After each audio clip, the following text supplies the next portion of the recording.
جس کے ذمے قربانی واجب ہے وہ قربانی ادا کرے.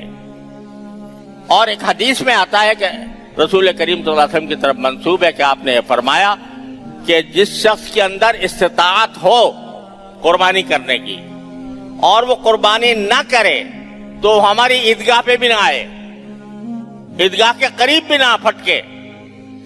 یہ بعید بیان فرمایا. اگر استطاعت ہے، البتہ استطاعت پر موقوف ہے. اللہ تعالیٰ نے کوئی حکم ایسا نہیں دیا جو انسان کی وسعت سے باہر ہو. اور اس کی مقدار جو فقہاء کرام نے مقرر کی ہے وہ ہے 52.5 تولہ چاندی کی قیمت، جو آج کل کے حساب سے تقریباً 60-70 ہزار روپے کے قریب بنتی ہے. اگر اتنے پیسے آدمی کے پاس موجود ہیں یا اتنے پیسوں کا سونا موجود ہے تو پھر اس کے اوپر قربانی واجب ہو جاتی ہے. یا اس کے پاس نقد رکھے ہیں، چاہے اس پر سال بھی نہ گزرا ہو اور چاہے وہ زیور کی شکل میں ہو یا ضرورت سے زیادہ سامان کی شکل میں ہو تو قربانی اس پر واجب ہو جاتی ہے.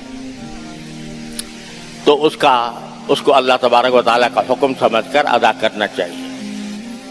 بعض جگہوں پر اس قسم کے مغالطے ہیں یا غلط فہمیاں ہیں کہ بھئی شوہر نے کر لیا تو بیوی کی طرف سے بھی ادا ہو گیا، باپ نے کر لیا تو بیٹے کی طرف سے بھی ادا ہو گیا. یہ بالکل غلط بات ہے. جیسے باپ کی نماز سے بیٹے کی نماز ادا نہیں ہوتی،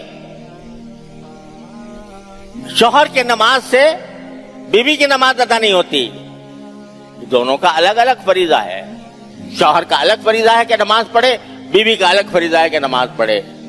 تو ایک کا دوسرے سے کوئی تعلق نہیں. اسی طرح اگر گھر میں ایک سے زیادہ افراد ہیں اور ہر ایک صاحب نصاب ہے، یعنی ہر ایک کے پاس گنجائش ہے قربانی کرنے کی، تو پھر ہر ایک کے ذمے الگ قربانی واجب ہے.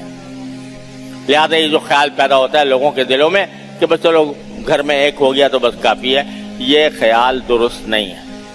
ہر ایک آدمی کو یہ کام کرنا چاہیے اور اللہ تبارک و تعالیٰ کی اطاعت کے جذبے سے کرنا چاہیے، اللہ تعالیٰ کا حکم ماننے کے جذبے سے کرنا چاہیے. اور اس زمانے میں جو عبادت اللہ تعالیٰ نے رکھی ہے اس عبادت کی روح کو سمجھنے کی ضرورت ہے، اور وہ یہی ہے اللہ تعالیٰ کی اطاعت. ان صلاتی و نسکی و محیای و مماتی للہ رب العالمین. اللہ تبارک و تعالیٰ اپنے فضل و کرم سے، اپنی رحمت سے ہم سب کو اس پر عمل کرنے کی توفیق عطا فرمائے. وآخر دعوانا الحمدللہ رب العالمین. انشاءاللہ دارالعلوم میں عید الاضحیٰ کی نماز صبح 8 بجے ادا کی جائے گی. دارالعلوم میں عید الاضحیٰ کی نماز 8 بجے ادا کی جائے گی اور یہیں مسجد میں انشاءاللہ نماز ہوگی. اگر ہو سکے تو اپنے ساتھ مصلی لے کر آ جائیں. السلام علیکم.